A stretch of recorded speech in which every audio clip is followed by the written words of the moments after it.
আগামী 2026-এ রাজ্যে হতে চলেছে বিধানসভা নির্বাচন।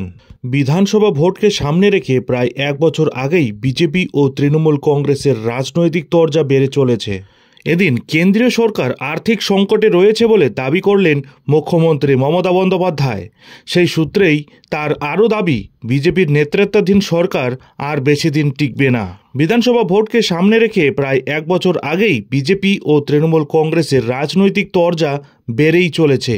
তারই রেশ ধরে বুধবার বিধানসভায় মুখ্যমন্ত্রী মমতা বন্দ্যোপাধ্যায় বলেছেন, টাকা পয়সা নেই, যে কোনো দিন কেন্দ্রের সরকার পড়ে যাবে। জিএসটি সংক্রান্ত একটি প্রসঙ্গ এদিন উত্থাপন করেছিলেন তৃণমূলের এক বিধায়ক। সেই প্রসঙ্গেই জিএসটি সংগ্রহ নিয়ে কেন্দ্রকে নিশানা করেন মুখ্যমন্ত্রী। তিনি বলেন, এক জিএসটির মাধ্যমে সব টাকা নিয়ে যাচ্ছে দিল্লি আর আমাদের বঞ্চিত করছে।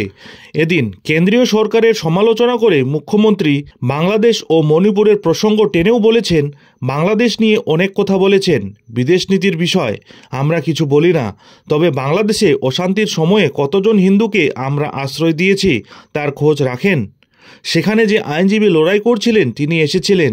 মমতার কটাক্ষ, যারা মণিপুর সামলাতে পারে না তারা বাংলা চালানোর কথা ভাবছে। আর এরপরেই বিজেপির প্রধান মুখপাত্র শ্রমিক ভট্টাচার্য অবশ্য পাল্টা কটাক্ষ করে বলেছেন, উনি প্রতি রাতে শুতে যান এই আশঙ্কা নিয়ে যে কোন মুহূর্তে তার সরকার পড়ে যাবে।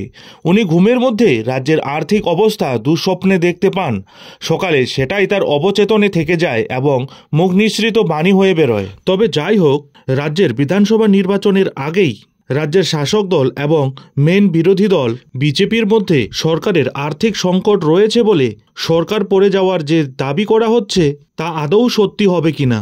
রাজ্যের মুখ্যমন্ত্রী মমতা বন্দ্যোপাধ্যায় বিজেপির নেতৃত্বাধীন সরকার আর বেশি দিন টিকবে না বলে যে দাবি করছেন তা কি আদৌ সত্যি হবে? নজর থাকবে সেদিকে। যাই হোক, এখন এখানেই শেষ করছি।